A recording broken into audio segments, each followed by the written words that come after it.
Welcome to Season 2 of our Stuttgart Road to Glory career mode. If you are new to the series or need a reminder of what happened during Season 1, here's a quick summary of the major events that took place. We started off this career mode by bringing back an established Stuttgart defender in Serdar Taski, as one of the few players left in the game that was part of Stuttgart's 2006-2007 Bundesliga title run. I thought it was only appropriate to sign him in order to help us return back to the Bundesliga. Oldenraju Coyote was brought in to liven up our attack and add some pace to the team. Despite having a slow start with the club, his confidence grew throughout the season, and by season's end, he was able to contribute to a few goals. By adding several scouts, we were able to find some very promising youth academy players in our first season. 4 players were promoted to our senior squad, including Sascha Ziegler, a German goalkeeper with the potential of 77 to 94, Pierre Dufresne, a French center defensive mid with the potential of 91 to 94, Fabio Cortez, a Mexican winger with a potential of 75 to 94, and finally Eusebio Nunez, an Argentine striker with the potential of 83 to 89. Timo Baumgartel requested a transfer because he felt he was too big for the club. He's currently still with us, but his future is not certain. We won the second Bundesliga by an impressive 33-point margin, only losing one game on legendary difficulty. Perhaps even more impressive than our performance in the league was our actions in the Deutscher Pokal. We took down the likes of Borussia Mönchengladbach, Hertha Berlin, and Hoffenheim to win the cup and secure a place in the Europa League next season. Now that we're all up to date, let's begin Season 2 of the Stuttgart career mode. Hey, what's going on, guys? Flick here, and welcome back to another episode of our Stuttgart career mode. This is the start of Season 2, and I'm excited to get this season underway. After a promising first season with Stuttgart, we were promoted back up to the Bundesliga, and we also secured a place in the Europa League by winning the Deutscher Pokal. So I think this season will provide some more competition for us, and hopefully be more entertaining for you guys. But without further ado, let's advance in the calendar and see what we have to work with here at the start. First things first, we'll take a look at our preseason tournament invites, and we'll see which one of these tournaments will give us the highest potential prize money. They're all pretty similar in terms of the difficulty, but I think the European International Cup will be the best fit for us. Although there are some difficult teams, I'm fairly confident that if we can reach the final through simulated matches, we can eventually win that competition and get the highest potential prize money to fund a few extra transfers, but it will all depend on what group we're placed in, and I think we got one of the most difficult groups possible. We have Burnley, Bordeaux, and Hull City, all tough competitions, so we have our work cut out for us in the group stage of the European International Cup. But we have some important information here in our email inbox. First off, the transfer window is now open. We're going to look to make some summer signings, of course, but we do have a player loan expiring for Emil Hansen. We decided not to accept the future fee attached with him and let him return back to Feyenoord, but we do have a pre-contract player arriving to our club. Said Kolasinac will be taking over the left back spot. I'm not sure what we'll be doing with Insua. I might push him a little bit further up the pitch and let him play as a left mid, but we'll see when that time does come. But overall, very excited what Kolasinac might offer for this Stuttgart team. Additionally, I wanted to take a look at our board objectives just to get a feel for what we need to accomplish this year. It's something we did very good at last year, boosting our manager rating all the way up to 85. I'm hoping by the end of this season, our manager rating will be at 90 or higher. But for the youth development, we need to grow 6 youth squad players with a potential over 75 by at least 10 overall points. That needs to be accomplished by the end of this season, so that will definitely be a high objective item for us. For brand exposure, we need to sign 1 crucial first team player assigned to the forward position, and within 3 seasons, increase season ticket holders with at least 10% of the stadium's capacity. I think for the long-term objective, that's something that'll happen naturally, so I'm not too fussed about that one. Financially, we need to grow the club's worth by 50% within 3 seasons, domestically reach the round of 32 of the Deutscher Pokal and finish mid-table in the Bundesliga, and continentally, we need to reach the quarterfinal of the Euro League. First impressions, these are pretty difficult objectives, especially compared to last year when they were fairly easy, so it's going to be tough, but hey, we're in the Bundesliga, everything's going to be a little bit tougher. Heading into Season 2, this is what our lineup will look like. I've opted for the 4-1-2-1-2 4-2 wide compared to the 4-2-3-1 because I like having two strikers up top. Coyote provides the pace, Ginczek provides the physicality, and I feel like that's the perfect combination to have for a strike partnership. I'll quickly run through our starting 11, but keep in mind these players may be subject to change as we make some summer transfers. But between sticks, we have Langarek. Our back line will consist of Kolasinac, Toski, Baumgartel, and Zimmer. Afori will hold down our center defensive mid position. Nsua will start at left mid, Mane at right mid, Maxime at center attacking mid, and of course our strike partnership consisting of Coyote and Ginczek. As for the substitutes, we have Pavard, Acosta, Gettner, Özcan, along with Green, Cortez, and Tirota. Now for the reserves, we have a few players that I want to add to the transfer list, including Graal, because now that we've promoted Ziegler, our youth academy goalkeeper, I feel like there's no need to have three goalkeepers, especially when Ziegler will surpass Graal within a couple of months through player training. Sunic will be added to the transfer list because we have too many center backs. Klein will be added to the transfer list because he's getting up there in age. He also is leaving Stuttgart in real life, so I feel like now is probably the best time to move him along. And Werner will be the last player to add to the transfer list. He's also aging and declining in his value day by day. We'll be rotating around the players used in player training quite frequently, but to start off the season, we do have Ziegler, Nguene, Afoy, and Özcan. Since we have so many young players, it'll be difficult to find time to train each of them, but I'll be doing my best to take your suggestions on what players we should train and base my decision off players' performance. In terms of our transfer shortlist, I have two positions in mind that I want to strengthen, one being our striker, one being our left midfielder. For the striker, this needs to be a big name signing. I want to find a player that fits a similar play style to Coyote but is a higher overall rating, and there's really only one player that I do want to sign. He's been heavily suggested in the comment section, and that player of course is Timo Werner. He used to play for Stuttgart, he did leave for RB Leipzig, but a return would be spectacular for this career mode. He's had a fantastic season in real life, and he's one of my favorite players to watch, so he's pretty much going to be my only transfer target for the striker position. He'll hopefully be our first signing in this episode, but for that left midfielder position, we're going to hold off for now while we get a better estimate of these players' stats. The players that I do have in mind are Vaclav Cherny, Gaston Ramirez, Yarlan Barrera, Matias Pereira, and finally Sebastian Letjet. All these players are either left-footed or have a 5-star weak foot, so they would fit that description perfectly at the left mid position. Now that we are in the Bundesliga, we do have some more funds to work with, 17 million to be exact, so we'll start by putting in a 15 million bid for Timo Werner. I'd be extremely surprised if RB Leipzig accepted this straight away, but I want to test the waters and get a feel for what his actual worth might be. As the top goal scorer in the second Bundesliga, we're already starting to get offers for Daniel Ginczek, a 16 million bid from Fiorentina, but I have a lot of plans for Ginczek. I'm going to be rejecting all future offers. Not a big surprise, RB Leipzig have rejected our initial offer for Timo Werner and set a 27 million price tag for him, which is well out of our budget. So I'll put negotiations on hold for now. Once we start selling some players and accumulating funds through the preseason tournament, I'll look to reopen negotiations and increase my offer for him. Before beginning our preseason tournament, I do want to sort out our youth scouting and promote our 3-star scout to a 5-star scout. In order to do so, we need to fire our current scout and hope that a 5-star scout does pop up. It won't be happening this week, but I'll be regularly checking, and once we do find one, I'll update you guys. For the time being, we may as well send out one of our youth scouts, so our 5-star scout will be sent over to Ghana for 3 months looking for a physically strong player. Our first group stage match will put us against Bordeaux, a tough opposition to come up against, but I'm feeling optimistic. But as I say that, we do concede the first goal through a penalty, and they do miss a second penalty in the 26th minute. So obviously we're a little bit rusty coming off of last season, but the match isn't over and we still have the second half to play. A draw would not be a bad result.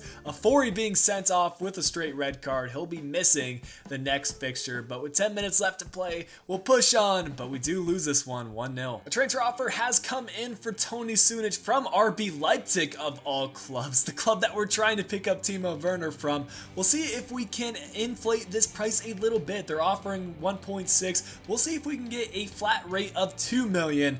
and get a few extra funds added to our transfer budget. Clearly, RB Leipzig have the cash to splash, and they have matched our $2 million asking price for Toni Sunic, which in my opinion is an excellent amount of money to receive for a player that we hardly played last season. This next match against Hull City will be a crucial one. They did draw their first fixture 1-1 against Burnley, so I'm hoping that we can pick up 3 points and increase our chances of advancing out of our group. Mane does manage to bag himself a penalty in the 11th minute, and we will go into the halftime break with a 1-1 scoreline. I was about to say 1-0, but Edwards ties it up, and with 30 minutes left to play, Mane does miss a penalty. That may prove to be detrimental for us. 10 minutes left. Will Hull City get the late winner? No, it will end at a 1-1 scoreline. I'm not sure if that'll be enough to allow us to advance out of the group. More and more transfer offers are coming in for our transfer listed players. This one being for Tobias Werner from Kaiserslautern. A 1.6 million offer isn't bad,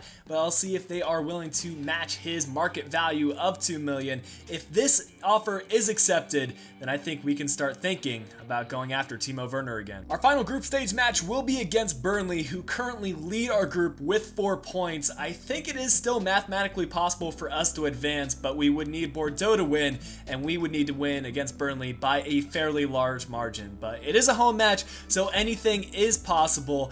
And of course, our starting lineup, I think, matches up pretty well against Burnley. But scoreless, 20 minutes into the match, it's Mane to score the first goal, and Ginczek to follow it up. It looks like we're going to tally a few goals in this fixture, and we'll go into the halftime break with a 2-1 advantage. Ginczek gets himself a brace, Maxime getting a goal, and everything is working out in our favor right now. We just need to hold on to this scoreline, and I think we will advance. Mane bags an extra one, and the match will end at 5-1. I think we've done enough to progress out of the group stage as long as Bordeaux won their match. Great news for us, as we've been granted some additional funds for advancing out of the preseason tournament group stage to the semi-final. We've been given 1.3 million there, and also given 1.4 million for finalizing the Toni Sunic to RB Leipzig deal. Kaiserslautern aren't quite willing to meet our asking price of 2 million for Tobias Werner, but they've countered with a 1.9 million offer. That is more than enough for me, and we'll be accepting that offer,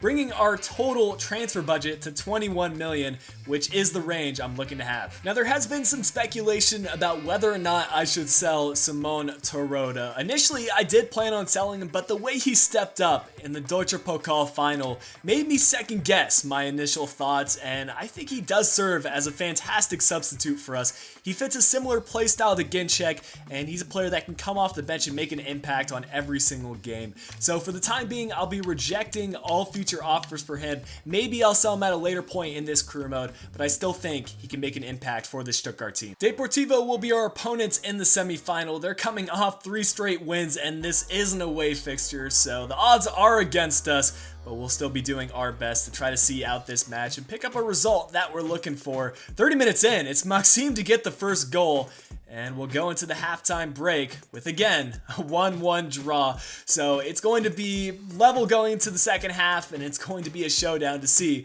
who can advance to the later stages. A few substitutions being made. Deportivo scoring a goal in the 77th minute, and that will bring our preseason tournament run to an end. It's unfortunate we couldn't reach the final, but I'm still pretty happy with the funds that we were granted. Immediately after that match, we have received a message from the board saying that it's too bad we didn't make it out of the group stage of the European International Cup. I'm not sure how accurate that message is, because we did make it out of the group stage. We made it to the semi-final, but they don't seem to be too mad that we didn't reach the final. We were still granted 3 million to our transfer budget, which should be more than enough to fund the transfers I'm looking to make. And speaking of transfers, we have received an offer for Timo Baumgartel. If you're not familiar with this situation, he wants to leave the club, so the tactic we're trying out is putting him on a short loan. Hopefully that will reset his morale and we can keep him at Stuttgart for the long-term future, despite having to have him play for Mönchengladbach in the short term. Just to articulate this point a bit more, I'm pretty sure that Baumgartel will come back in January, so we'll have to find a different center back to fill his replacement for those next few months, whether that be Pavard, Onguene, or Kaminsky. All 3 of those players have proven themselves in the past, so I'm hoping our defense won't be impacted too much. Now that we have the funds to work with, I'm going to start gradually increasing our transfer sum for for Timo Werner. We'll start with a $17.5 million offer. If they reject that, we'll keep on going up on increments of $2.5 million. The transfer of Werner to Kaiserslautern has been finalized, but more importantly,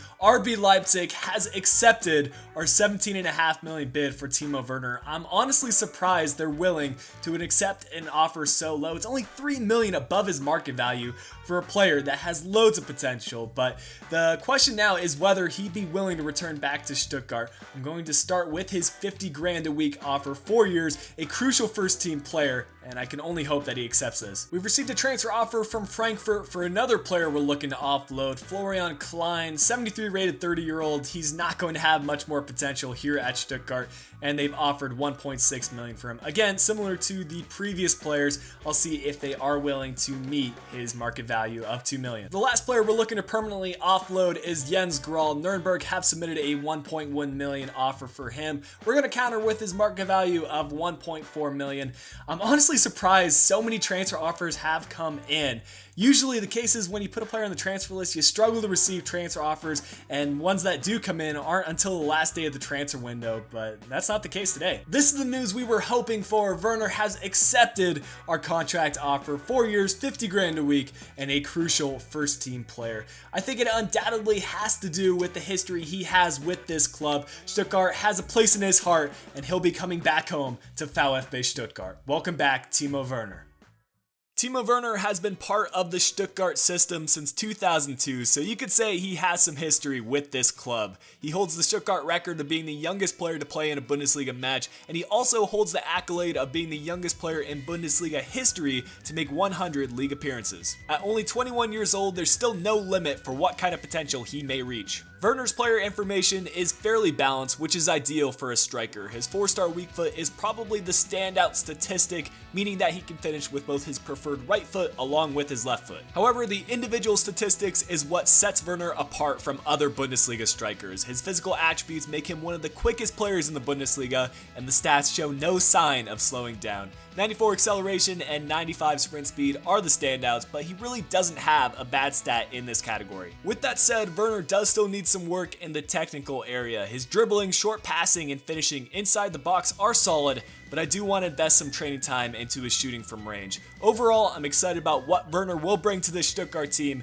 and I think his ability warrants the $17.5 million price tag. With the signing of Werner, we've met our short-term brand exposure objective within the first month of the season. That's boosted our manager rating up to 84, but we still have a long-term objective to think about. These teams continue to meet the market value of our aging players. Frankfurt have accepted our counter offer of $2 million, so that's even more funds being added to our transfer budget. Here's confirmation that Klein has been sold to Frankfurt, and Nuremberg are not willing to meet his market value, so we'll be accepting the $1.1 million offer for Grahl. Grahl is set to pack his bags for Nuremberg, and we've had $750,000 added to our transfer budget, but we do have a youth squad monthly update, and I want to open up a poll question for you guys because I have 2 players in mind that I'm thinking about promoting, but I wanted to get your input on it first. The first player that is eligible is Enrique Ojeda. He's a 65 overall left winger, potential of 87 to 93 with a value of $1.1 million, so he clearly has some potential ahead of him.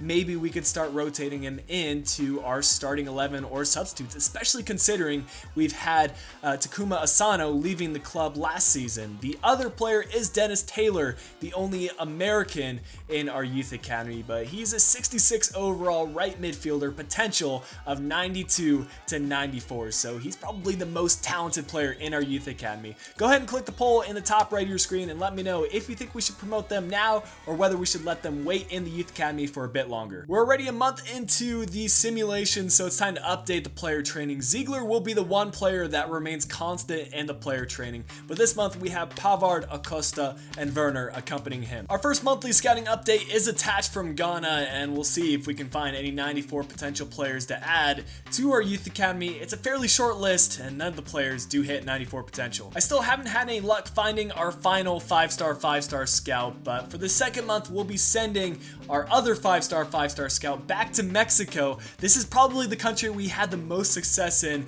and I believe these are the scouting criteria I used last time, so we'll be sending him for 3 months looking for a winger in Mexico. We finally stumbled upon a 5-star scout. Pascal Utzinger will be added to our list of scouts available to send out, and it will take a hefty bit out of our budget, but I think it's worth it. Before dispersing this scout, I want to get a feel for what countries you guys want to see scouted, so go ahead and leave a comment down below on what country and what category I should scout out. If you see another comment that's similar to what you would have posted, go ahead and thumbs that up, and I'll probably go ahead and pick the most thumbs up comment. Now that we have a better estimate of the shortlisted players' stats, we can start thinking about signing that left midfielder and bringing him into the team. And with roughly $5 million left to spend, I think the eligible players would be Czerny, Barrera, and Letjet. I'm going to start getting into negotiations with these teams, and if I do have any deals finalized, I'll leave it up to a vote for you guys to vote before the end of the episode. It's now time for us to play our Bundesliga home opener against Frankfurt. I'll have that match in the next episode, but before I bring this episode to a close, I do want to outline the 3 options I have available for you guys at the left mid position. I've had negotiations finalized, contract offers accepted, so it's really just a matter of you voting and me picking one of these players to choose from. We'll start off with Václav Czerny, and this deal was finalized for $6 million, 20 grand a week, and an important first team player role. Our next one would be for Sebastian Letjet. A $4 million bid was accepted, 8 grand a week, this one being for a squad rotational player role. And the final one is for Yarlan Barrera, 7 million, 25 grand a week, and again, an important first team player role. So those are your 3 options to choose from. Once again, I will have a poll for you guys in the top right of your screen. Go ahead and vote and impact what left mid will be signing for Stuttgart. But with that said, I think that's going to bring an end to episode 1 of season 2. Hope you guys did enjoy it. If you did, make sure you leave a like on this video. Subscribe if you're new to the channel. And if you're interested, you can follow me on my social links. They're provided in the description down below. But until next time, this has been Flick. I'll be talking to you guys again soon.